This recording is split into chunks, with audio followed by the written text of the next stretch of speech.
মা, তোমার বয়স বেশি হলেও তোমার ভিতরে এখনো অনেক টাইট। আমি একটু করলে আর পারবো না মা। মা, তোমার ভিতরে এত গরম কেন? আমার এটা তো পুড়ে যাবে। তোমার ভিতরে কি পানি ছেড়ে দিব? আমার কলিজার বন্ধুরা, তোমাদের জন্য নতুন আরও একটি সত্য ঘটনা নিয়ে এসেছি, আর তা আবার আপন মা ছেলে। বেশি কথা না বলে মূল ঘটনায় যাই। বন্ধুরা, আমার নাম নীলিমা মুখার্জি, বয়স 40 বছর। স্বামীর নাম নীলকান্ত মুখার্জি, বয়স 56 বছর। আর আমার ছেলের নাম নীলেশ মুখার্জি, বয়স 26 বছর। আমরা থাকি গ্রামে, মানে শহরতলিতে। স্বামী চাকরি করেন। আমার স্বামী দেখতে খুব সুপুরুষ। আমার বাবাই আমার স্বামীর চাকরির ব্যবস্থা করে দেন, আর সেই শর্তে সে আমাকে বিয়ে করে। আমার একটাই দোষ, তা হলো আমার গায়ের রং কালো। আমাদের বিবাহিত জীবন 20 বছর ভালোই চলছিল, কিন্তু সমস্যা হল স্বামীর বদলি হওয়ার পরে স্বামী শিলিগুড়ি থেকে কলকাতা বদলি হয়ে আসে।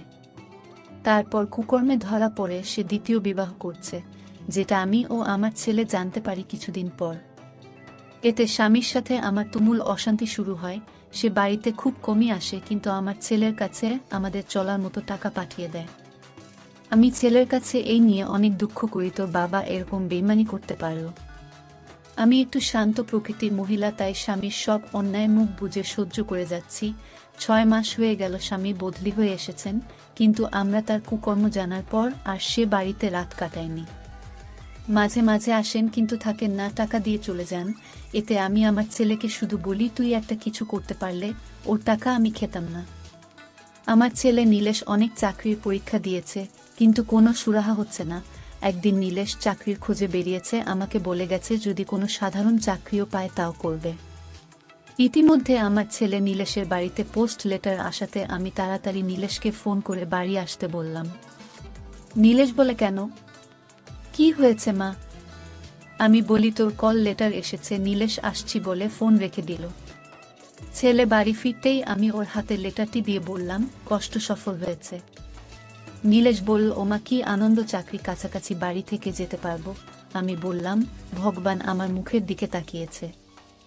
নীলেশ বলল, মা 10 জুলাই যোগ দিতে হবে। আমি বললাম, আর তো মাত্র 2 দিন বাকি। নীলেশ বলল, বাবাকে জানাব কি বলো? আমি বললাম, না, ওকে জানাবি না। আবার কি করে বসে তার ঠিক আছে? নীলেশ বলল, ঠিক আছে মা, তুমি যা বলবে তাই হবে। 2 দিন পর নীলেশ চাকরিতে যোগ দিল। 1 মাস কেটে গেল, মাইনে নিয়ে এসে আমার হাতে দিল। আমি খুব খুশি হলাম। নীলেশ ওর বাবাকে জানা, সেও নাকি খুশি হয়েছে। একদিন ওর বাবা বাড়িতে এলে আমাদের মধ্যে তুমুল ঝগড়া হলো। স্বামী আমাকে বলল, আমরা আইনিভাবে আলাদা থাকতে চাই, তুমি সই করে দাও বলে আমার হাতে পেপার ধরিয়ে দিল। আমি তখন ছেলেকে ডেকে বললাম, তোর বাবা এই বলছে, এখন তুই বল আমি কি করব? নীলেশ বলল, সই করে দাও, দরকার নেই বাবার, আজ থেকে তুমি আর আমি থাকব। এই বাড়িকার বাবার কি? আমি বললাম, না, আমার, তোর দাদু করে দিয়েছে আমার নামে। নীলেশ বলল, ঠিক আছে, সব দিয়ে দাও। আমি সাথে সাথে সই করে দিলাম। স্বামী কাগজ হাতে নিয়ে নীলেশকে বলল, তোর সাথে কথা আছে। নীলেশ বলল, কোনো কথা নেই, তুমি যাও, তুমি আমার মাকে ঠকিয়েছে, তোমার সাথে আর কোনো কথা নেই। ছেলের কথায় সে রেগে চলে গেল, আর আমি বুক ফুলিয়ে কাঁদতে লাগলাম। নীলেশ আমাকে সান্ত্বনা দিয়ে বলল, চিন্তা করছো কেন? আমি তো আছি। কিছুদিন পর একদিন রাতে দুঃখে কষ্টে আমার ভীষণ কান্না পায়, আর আমি কাঁদতে থাকি। ছেলে আমার কান্নার আওয়াজ শুনে আমার দরজায় নক করল, কিন্তু আমি দরজা খুললাম না। তারপর নীলেশের অনেক অনুনয় বিনয় করাতে আমি দরজা খুললাম। নীলেশ এসে বলল, কি হয়েছে মা, কাঁদছো কেন? আমি বললাম, ও কিছু না, এমনি, তুই যা, আমি ভালো আছি। নীলেশ বলল, মা আমার সত্যি করে বলো। আমি বললাম, কি বলবো, তোর বাবা আমাকে এভাবে ঠকালো, আমার একটাই দোষ, আমি কালো। নীলেশ বলল, কে বলেছে তুমি কালো? তোমার মতো কয়জন আছে? তুমি নিজেকে কালো ভাববে না। আমার মা অনেক ভালো ও সুন্দরী, রং সামান্য কালো থাকলে সে দেখতে ভালো না। তুমি মা সত্যি অনেক সুন্দরী, একদম বাবার কথা ভুলে যাও, আমি তো আছি। আমি বললাম, সে তো বুঝলাম, কিন্তু সবাই ভাবে আমার দোষ, তাতেই তোর বাবা ছেড়ে চলে গেছে। নীলেশ বলল, ছাড়ো তো, লোকের কথা কে কি বলে।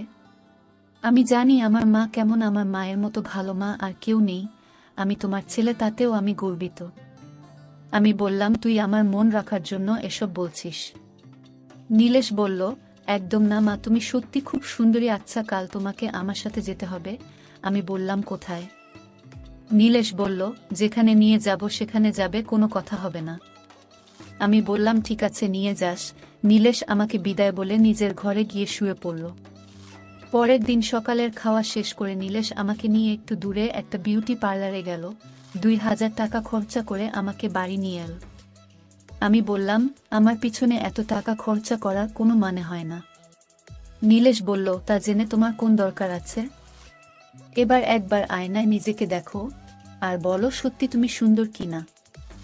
আর শোনো, এখন থেকে একটু আধুনিক পোশাক পরবে, দেখি তোমাকে কে অসুন্দর বলে। আমি বললাম, কি আধুনিক পোশাক পরব? নীলেশ বলল, এই স্লিভলেস ব্লাউজ পরবে, তোমাকে লেগিংস ও কুর্তা কিনে দেব, তাই পরে বের হবে। আমি বললাম, যাহো, এগুলো এই বয়সে কি পরা যায়? নীলেশ বলল, আমার বসের বয়স 50-এর উপর, উনি নিয়মিত পরে আসেন, দারুণ লাগে দেখতে। আমি বললাম, সত্যি বলছিস? নীলেশ বলল, কেন তোমায় মিথ্যে বলবো? শোনো, শনি, রবি ও সোম আমার 3 দিন ছুটি আছে, ভাবছি একটু বেরিয়ে আসব। তো আমি বললাম, কোথায় যাবি? নীলেশ বলল, দেখি কোথায় যাওয়া যায়। আমি বললাম, ঠিক আছে, যাব। নীলেশ বলল, মা, তোমার জন্য অফিস থেকে আসার সময় লেগিংস ও কুর্তি নিয়ে আসবো আজকে, কিন্তু। আমি বললাম, কিন্তু কি? নীলেশ বলল, মাপ তো বলতে হবে দোকানদারকে। আমি বললাম, ও আমার উপরে 38 বুঝলি, আর কোমর 36 হিসাব করে নিয়ে আসবি। নীলেশ বলল, ঠিক আছে মা। পরের দিন নীলেশ অফিস থেকে সন্ধ্যে 7টায় বাড়ি ফিরল। আমি নীলেশকে টিফিন দিলাম। নীলেশ খেতে খেতে আমাকে বলল, মা, একটা পরো দেখি তোমার ঠিক আছে কিনা। আমি বললাম, এখনই পরব। নীলেশ বলল, সাইজ না হলে কাল পাল্টে নিয়ে আসবে, সেই জন্য পরো। আমি ঠিক আছে বলে রুমে নিয়ে গেলাম। কিছুক্ষণ পর লাল লেগিংস ও গোলাপি কুর্তি পরে নীলেশের সামনে আসলাম। নীলেশ বলল, মা, টাইট হচ্ছে না তো? আমি বললাম, সামান্য হচ্ছে, কিন্তু পরলে তো ছাড়বে। নীলেশ বলল, মা, তোমাকে যা লাগছে না, দারুণ লাগছে। তোমার বয়স 15 বছর কমে হয়ে গেছে, হেব্বি লাগছে। আমি লজ্জা পেয়ে বললাম, যা দুষ্টু। আবার বললাম, সত্যি আমাকে দেখতে ভালো লাগছে। নীলেশ বলল, দেখি পেছনটা। আমি ঘুরাও তো। আমি ঘুরে দাঁড়ালে বলল, মা, দাঁড়াও, তোমার একটা ছবি তুলি বলে মোবাইল নিয়ে আমার কয়েকটা ছবি তুলল। এরপর আমাকে দেখাল আমার সামনের সাইড ও পিছন থেকে তোলা ছবি এবং বলল, এবার সত্যি করে বলো আমার মা সুন্দরী কিনা। আমি বললাম, তোর ভালো লাগছে তো? নীলেশ বলল, সেটা মাকে কি করে বোঝাই? কত ভালো লাগছে। আবার বলল, এটা পাল্টে ওটা পরে আসো। আমি ঠিক আছে বলে চলে গেলাম। আবার কিছুক্ষণ পরে সেগুলো পরে নীলেশের সামনে আসলাম। নীলেশ বলল, বাহ, এটাই তো আরও দারুণ লাগছে মা তোমাকে। তুমি এত সুন্দরী, আমি কিন্তু আগে বুঝতে পারিনি। বাবা তোমাকে দেখলে আবার ফিরে আসবে। আমি রেগে গিয়ে বললাম, ওর কথা আর মুখে আনবি না, তবে আমি কিন্তু আর এসব পরব না। নীলেশ তখন কান ধরে বলল, ভুল হয়ে গেছে মা, তবে। আমি বললাম, তবে কি? নীলেশ বলল, তুমি এসব পরে বের হলে কিন্তু তোমার ছেলের বয়সীরা তোমার পিছু নেবে, বলে দিলাম, সাবধান থেকো। আমি বললাম, আবার ইয়ার কি হচ্ছে? নীলেশ বলল, না মা, সত্যি বলছি, তোমাকে দেখে আমার প্রেম করতে ইচ্ছা করছে। আমি নীলেশের কান ধরে বললাম, আবার ইয়ার কি হচ্ছে? নীলেশ বলল, সত্যি মা, তোমাকে দেবীর মতো লাগছে, তোমার রূপের পূজা করতে ইচ্ছা করছে। আমি লজ্জা পেয়ে বললাম, যা, কি আজেবাজে বকছিস? নীলেশ বলল, না মা, সত্যি বলছি। আমি বললাম, না, এগুলো খুলে রেখে আসি। নীলেশ বলল, না মা, খুলে রাখার দরকার নেই, পরে থাকো না, আমি একটু দেখি তোমাকে। আমি বললাম, অপরিষ্কার হয়ে যাবে না? তুই তো বললি ঘুরতে যাবি, তখন পরব। নীলেশ বলল, তাতে কি, তোমার ছেলে এখন চাকরি করে, লাগে আর একটা কিনে দেব। ও আচ্ছা, তোমার কি ভেতরে আর কিছু লাগবে? তুমি তো বলনি। আমি কিনতেও সাহস পাইনি। আমি বললাম, ভেতরের কি? নীলেশ বলল, আরে নিচে পড়তে হয় না। আমি বললাম, দুষ্টু দেখছি, সব খবর রাখিস, লাগবে তো? নীলেশ বলল, ঠিক আছে, আমি নিয়ে আসব। আমি বললাম, তুই কিনতে পারবি? দোকানে গিয়ে কি বলবি? নীলেশ বলল, সাইজ তো জানি, বলেই নিয়ে আসব। আমি বললাম, তোর লজ্জা করবে না? নীলেশ বলল, কেন কষে লজ্জা? আমি বললাম, দোকানদার যদি জিজ্ঞেস করে কার জন্য নেবেন? নীলেশ বলল, কেন বলবো মায়ের জন্য? আমি বললাম, হাদারাম মায়ের নাম না, অন্য কারো নাম বলবি, অন্য কারোর জন্য। নীলেশ ও ঠিক আছে বলে উঠে পড়ল। পরের দিন নীলেশ অফিস থেকে ফিরে সেগুলো কিনে এনে বাড়ি এসে আমার হাতে দিল আর বলল, পরে দেখো তো। আমি ঠিক আছে বলে সেগুলো নিয়ে একটু পরে শাড়ি পরা অবস্থায় ওর সামনে এসে বললাম, কি সাইজ এনেছিস? নীলেশ বলল, কেন 31? আমি বললাম, টাইট হয়ে যাচ্ছে, আমি হুক লাগাতে পারছি না। নীলেশ বলল, তবে কি করবে, কাল পাল্টে নিয়ে আসব। আমি বললাম, তুই একটু হুকটা লাগিয়ে দে বলে পিঠ খুলে দিলাম আর নীলেশ ধরে আমার হুক লাগিয়ে দিল। কিন্তু ভীষণ টাইট অনুভব করলাম, তাই নীলেশের দিকে তাকিয়ে বললাম, পাল্টাতে হবে, এর চেয়ে বড় আনবি। নীলেশ পরের দিন আবার পাল্টে নিয়ে এসে আমাকে আবার পরতে বলল। আমিও পরে এসে বললাম, লাগিয়ে দে হুকটা। নীলেশ লাগিয়ে দিল আর বলল, মা এবার ঠিক আছে? আমি বললাম, হ্যাঁ ঠিক আছে, সুন্দর ফিট হয়েছে। নীলেশ বলল, ছেলেকে দেখাবে কি? আমি আঁচল নামিয়ে বললাম, দেখ বলে আবার ডেকে দিলাম। নীলেশ শুধু এক ঝলক দেখতে পেল। এবার নীলেশ বলল, মা নিচের ওটা ঠিক আছে? আমি বললাম, হ্যাঁ। তবে এই যে মায়ের জন্য করছিস, এসব বউ আসলে করবি তো? নীলেশ বলল, মা আমি বিয়ে করব না। আমি বললাম, পাগল ছেলে, তাই হয় নাকি? নীলেশ বলল, কেন হবে না, আমি না করলে কে কি করবে আমার?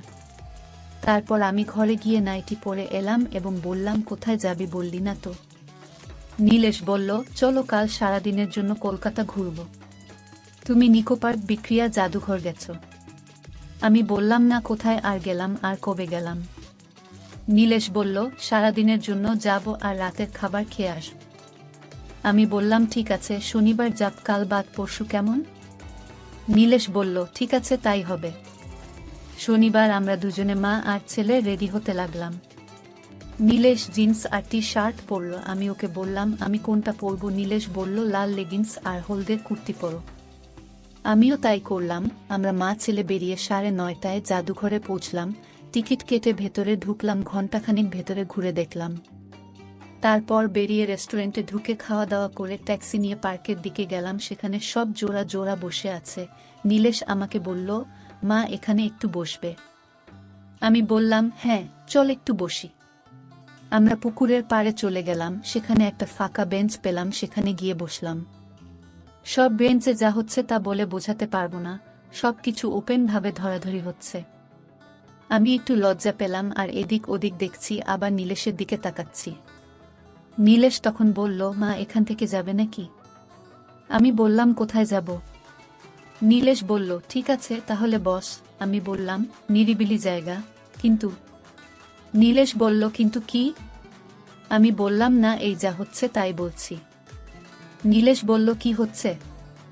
আমি বললাম, দেখতে পাচ্ছিস না কি হচ্ছে? নীলেশ বলল, ওদের কাজ ওরা করেছে, আমাদের কি?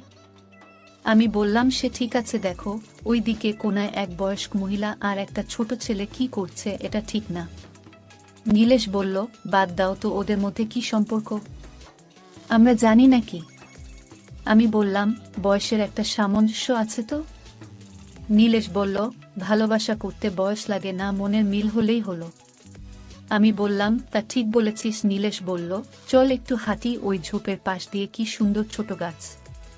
আমি বললাম, যাবি? চল তাহলে। আমরা পাশের ঝোপের দিকে যেতেই যা দেখলাম তাতে মাথা ঘুরে গেল। এখানে এসব হয়? ছেলের সামনে আমার লজ্জা লাগল। দেখি ওই রকম বয়স্ক মহিলা একটা ছেলের সাথে ওপেনে খেলছে। আমরা ওদের পেরিয়ে যাওয়ার পর নীলেশ বলল, কি হচ্ছে সব মা? আমরা কি বেরিয়ে যাব? আমি বললাম, যাব, তবে এখন আর কোথায় যাব? নীলেশ বলল, অন্য পার্কে। আমি বললাম, ওখানেও এরকম হবে না, তার কি কোনো মানে আছে? নীলেশ বলল, সেটা অবশ্য ঠিক বলেছ, তবে কি আর করি, চল একটু ঘুরি বলে নীলেশ আমার হাত ধরে হাঁটতে লাগল। প্রায় প্রতিটা ঝোপের মাঝে ওপেন চলছে। আমি দেখছি, নীলেশ ও দেখছে। আমার হাত ঘামছে, তা দেখে নীলেশ বলল, মা কি হলো, এত ঘামছে কেন? আমি বললাম, যা গরম না, ঘেমে উপায় আছে? নীলেশ বলল, তোমার প্রায় সব জায়গায় ভিজে গেছে, তোমার কি শরীর খারাপ লাগছে? আমি বললাম, না, এমনি গরম তাই। নীলেশ বলল, তাহলে এক জায়গায় বসি। আমি বললাম, না, বসতে হবে না, বাড়ি চল, ট্যাক্সি ধর। নীলেশ বলল, ঠিক আছে, তো দুপুরের খাবার? আমি বললাম, বাড়ির কাছ থেকে বিরিয়ানি নিলে হবে। নীলেশ ঠিক আছে বলে সোজা বেরিয়ে ট্যাক্সি ধরে বাড়ির উদ্দেশ্যে রওনা দিলাম। আমি চুপটি করে বসে রইলাম, কোনো কথা বললাম না। 1 ঘন্টা 20 মিনিট লাগল আমাদের বাড়ি আসতেই আমি চেঞ্জ করে নিলাম। নীলেশ আমাকে বলল, মা তুমি কি আমার উপর রাগ করেছো, কোনো কথা বলছো না যে? আমি বললাম, না রে, কেন রাগ করব, আমার আসলে ভালো লাগছিল না বলে হু হু করে কেঁদে উঠলাম। নীলেশ বলল, মা কি হলো, কাঁদছো কেন? আমি বললাম, ওইখানে তোর সাথে না গিয়ে আমার যাওয়া উচিত ছিল তোর বাবার সাথে।